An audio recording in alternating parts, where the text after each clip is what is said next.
The tradition started when I was 16 and Mom broke her wrist 2 days before Thanksgiving. "Sarah can handle it," she announced from her recliner, prescription painkillers making her drowsy. "She's been helping me cook for years." Helping meant peeling potatoes and setting tables. It didn't mean preparing a feast for 23 relatives with zero notice and no guidance.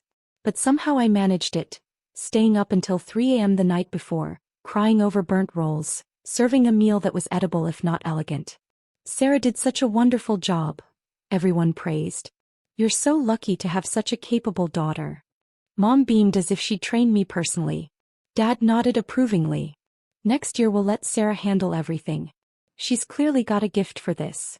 I was exhausted, stressed, and had missed the entire holiday while frantically cooking and serving. But the praise felt good. Being useful felt good. Being needed felt like love. That was 18 years ago. Every Thanksgiving since, I've been the designated chef for our massive family gathering.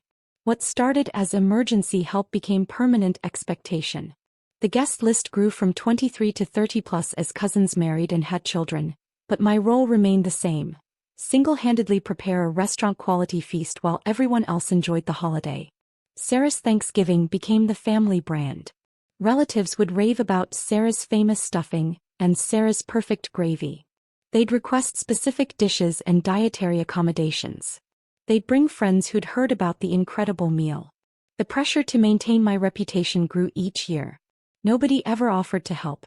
Oh, they'd make token gestures. "Let me know if you need anything." But disappeared when I actually asked. They'd wander into the kitchen while I worked, sampling food and offering unhelpful commentary, but scatter when I suggested they could chop vegetables or stir something. "We don't want to get in your way," became the standard excuse. "You're so good at this, we just mess it up." The logistics alone were overwhelming. Shopping for 30 people meant multiple grocery trips with carefully calculated lists. Prep work started days in advance. Making desserts, preparing sides that could be stored, organizing cooking schedules to coordinate oven and stovetop space. Thanksgiving Day itself was a 12-hour marathon of cooking, timing, and serving. While everyone else watched football, played with kids, or relaxed with wine, I was trapped in the kitchen. I missed conversations, football games, and family moments. I ate my meal standing at the counter while cleaning dishes, long after everyone else had finished. The worst part was the criticism disguised as suggestions. "The turkey was a little dry last year. Could you make the stuffing less salty this time? Aunt Marie's rolls were better, but yours are fine." They treated me like hired catering staff, not a family member who was sacrificing her entire holiday for their comfort. By my mid-20s, the physical demands were crushing. Cooking for 30 people requires professional-level stamina and organization. I'd collapse into bed Thanksgiving night, exhausted and resentful, while everyone else had enjoyed a relaxing holiday. Friends would invite me to their Thanksgiving celebrations, but I always had to decline. "I can't, I'm cooking for my family." They looked puzzled. "Can't someone else cook? Or everyone bring something?" I'd never considered these options because my family had made it clear. Thanksgiving was my responsibility. Suggesting changes was met with horror. "But it won't be the same. You're so much better at it than anyone else." It's tradition. The tradition that mattered to them was receiving a perfect meal without effort. My tradition of working while they relaxed was apparently sacred. College provided temporary relief. I had legitimate excuses to miss some Thanksgivings. But even then, family members would call asking for recipes, complaining that Thanksgiving wasn't the same without Sarah's cooking. The guilt trips were intense. I was made to feel like I was abandoning family by pursuing my education. After graduation, there was no escape. I was back to full-time Thanksgiving duty, but now with added expectations. "You learned so much in college, I'm sure this will be even easier for you now." My career didn't matter. My relationships didn't matter. My own desire to enjoy a holiday didn't matter. What mattered was providing them with the perfect Thanksgiving experience they'd grown accustomed to. The breaking point built slowly over several years. Each Thanksgiving became more demanding as family members treated me less like a relative and more like a personal chef. They'd make special requests, dietary demands, and last-minute changes without considering the extra work involved. 3 years ago, my cousin brought her new boyfriend who was extremely picky about food. She handed me a list of his dislikes and allergies. expecting me to accommodate a complete stranger's preferences. When I suggested he could bring his own food or eat what he could from the available options, she was appalled. "Sarah, don't be difficult. It's Thanksgiving. Can't you just make sure there's something he can eat?" 2 years ago, my brother's wife decided to go gluten-free and expected me to prepare separate versions of every dish. When I explained that would double my workload, she accused me of being unsupportive of her health journey. Last year was the final straw. Dad handed me a list of 32 people 3 days before Thanksgiving. 8 more than I'd planned for. "Some folks are bringing friends," he explained casually. "I told them you wouldn't mind." I stood in my kitchen staring at that list, calculating the additional groceries, prep time and stress. I'd have to redo all my planning, buy more food and somehow accommodate 8 extra people with the same oven space and cooking schedule. "I do mind," I said quietly. "What?" "I mind. I can't cook for 32 people with 3 days' notice." Dad looked genuinely confused. "Sarah, you've always handled whatever we've thrown at you. What's different now?" What was different was that I was 34 years old and had spent 18 Thanksgivings working while everyone else celebrated. What was different was that I'd never had a relaxing holiday with my own family. What was different was that I was exhausted from being taken for granted. "I need help," I said. "Real help. Not people standing around offering to do anything while contributing nothing." "Well, you know how it is. Everyone has their own traditions and ways of doing things. It's easier if you just handle it." Easier for whom? Certainly not for me. That Thanksgiving was a disaster. I was overwhelmed, stressed, and resentful.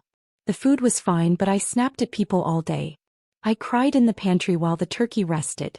I served dinner with red eyes and a fake smile, then locked myself in my room afterward. Multiple family members commented on my attitude problem and suggested I was getting too stressed about cooking. The solution, according to them, wasn't to reduce my workload. It was for me to handle stress better. In January, I started therapy. I needed help processing why I felt so angry and trapped by something I'd supposedly chosen to do. My therapist asked probing questions that revealed uncomfortable truths. "Do you enjoy cooking for your family?" I used to, years ago, when it was occasional help rather than mandatory labor. Now it felt like an obligation I couldn't escape. What would happen if you said no? They'd be disappointed, angry, and probably guilt me into compliance. Thanksgiving would be ruined, and it would be my fault. What if Thanksgiving was ruined? What would actually happen? People would have to figure out their own meal plans. They'd adapt. Life would continue. What do you want your Thanksgivings to look like? I wanted to enjoy the holiday. I wanted to spend time with family instead of working for them. I wanted to feel like a guest in my own life sometimes. My therapist helped me understand that I'd become trapped in a pattern of people-pleasing that had evolved into exploitation. My family had become accustomed to my sacrifice and now saw it as my natural role rather than a generous gift. We practiced setting boundaries and handling guilt trips. I learned to recognize the difference between helping family and being taken advantage of by family. I developed strategies for maintaining relationships while protecting my own needs. By October, I decided this would be my last Thanksgiving as sole chef. I would cook one final meal, announce my retirement from kitchen duty, and suggest alternatives for future years. But as Thanksgiving approached, the familiar pressure mounted. Dad presented the guest list, 30 people this year, with his usual assumption that I'd handle everything. Mom chimed in with special requests and dietary restrictions. Relatives called with their traditional demands for favorite dishes. The expectation was so absolute, so unquestioned, that I found myself falling back into old patterns. I started planning menus and making shopping lists despite my resolution to quit. The momentum of 18 years was hard to break. 3 days before Thanksgiving, I had an epiphany while standing in the grocery store. I was buying ingredients for a meal I didn't want to cook, for people who wouldn't appreciate the work involved, during a holiday I should be enjoying instead of enduring. I abandoned my cart and went home. That evening, I called my best friend from college. "Are you doing anything for Thanksgiving?" "Flying to Portland to visit my sister." "Why? Can I come with you?" She was surprised but delighted. "Of course. But what about your family's big dinner? Aren't you cooking for like 50 people? 30. And no, I'm not cooking for anyone this year." Booking a last-minute flight was expensive, but it felt like buying my freedom. I packed quickly, left my kitchen empty, and prepared for the confrontation that would inevitably come.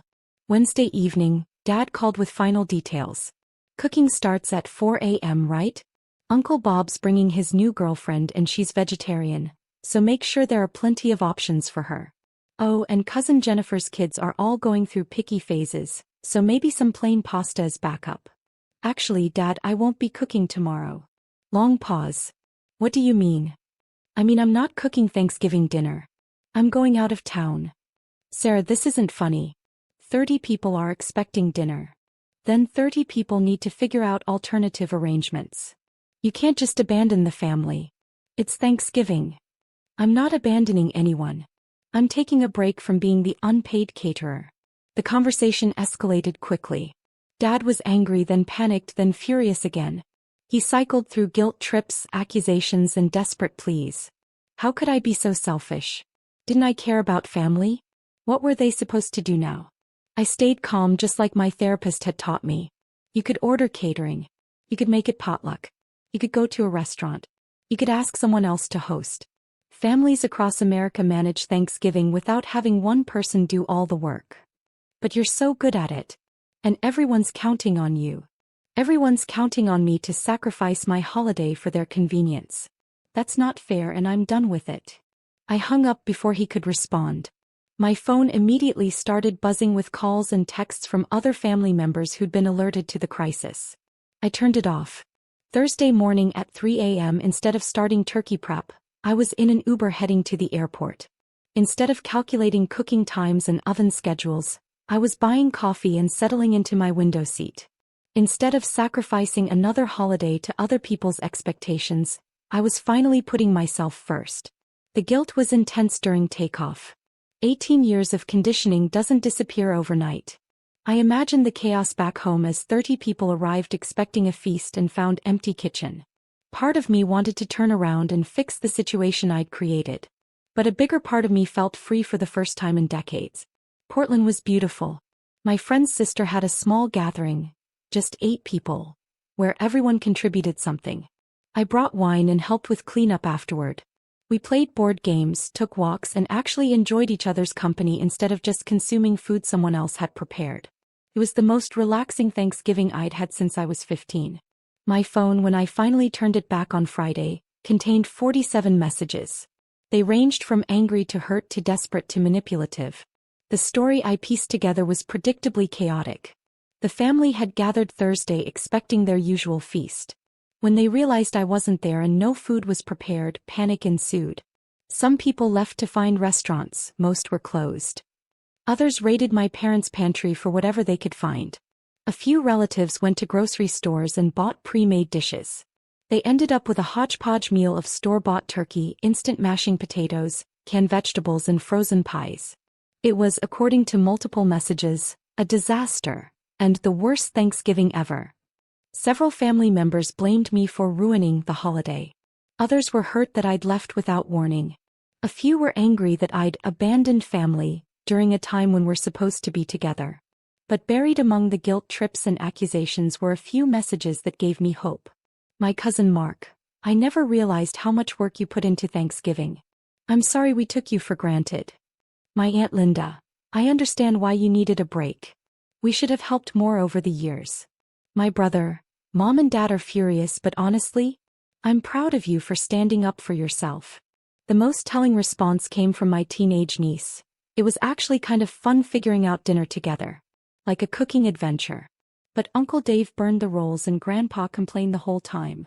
Over the following weeks, family dynamics slowly shifted. Some relatives remained angry and refused to speak to me. They couldn't forgive me for disrupting their comfortable arrangement. These were people who had valued me only as a service provider, and without that service they had no use for me. Others began to understand what they'd been asking of me all those years. They reached out with apologies and invitations to smaller, more manageable gatherings where cooking duties were shared. My parents took the longest to come around. They felt embarrassed by the Thanksgiving disaster, and blamed me for making them look bad in front of relatives. It took several honest conversations before they could see the situation from my perspective. We never asked you to cook for everyone, Mom protested during one particularly difficult phone call. You didn't have to ask. You expected it and I delivered. For 18 years. But you seemed to enjoy it. I enjoyed feeling useful and appreciated. I didn't enjoy sacrificing every Thanksgiving while everyone else relaxed. We didn't know you felt that way. This was the hardest part to accept, that they genuinely hadn't considered my experience. In their minds, I was fulfilling my natural role as the family caretaker. They'd never questioned whether that role was fair or sustainable because it worked for them. Eventually, we found a new equilibrium. Thanksgiving became a potluck where everyone contributed according to their abilities. Some people brought appetizers, others handled sides, a few managed desserts. The host, rotating annually, provided the turkey and coordination. The meals weren't as elaborate or perfectly coordinated as my solo productions. But they were more enjoyable because everyone participated. People appreciated the food more when they understood the work involved. Children learned to help instead of just consuming. Most importantly, I got to be a family member instead of kitchen staff. I could sit with relatives, watch football, play with kids, and actually enjoy the holiday I'd been working through for nearly 2 decades. 3 years later, our family Thanksgivings are smaller but warmer. Some relatives stopped attending when they couldn't get their perfect free meal, but the people who remained genuinely wanted to spend time together. We focus more on connection and less on consumption. I still cook, but as one contributor among many rather than sole provider. I make dishes I enjoy preparing and eat meals that are still warm. I have conversations during dinner instead of serving it. I participate in my own holiday. The Portland trip became an annual tradition. My friend and I alternate between visiting her family and exploring new cities during Thanksgiving week. It's my reminder that holidays can be about joy and discovery rather than obligation and exhaustion. My family now understands that my presence at their gatherings is a choice, not a given. That makes the time we spend together more meaningful because it's based on mutual enjoyment rather than one-sided service. Looking back, I realized that my Thanksgiving rebellion wasn't about abandoning family. It was about saving it. The old system was unsustainable and unfair. By refusing to continue enabling it, I forced everyone to find a better way. The people who truly cared about me adapted and apologized. The people who only valued my labor revealed their true priorities by cutting contact. Either way, I learned who my real family was. Today, I'm grateful for many things on Thanksgiving. The family members who love me as a person, not a service provider. The confidence to set boundaries even when it's difficult. The freedom to enjoy holidays instead of enduring them. And the knowledge that choosing yourself isn't selfish, it's necessary.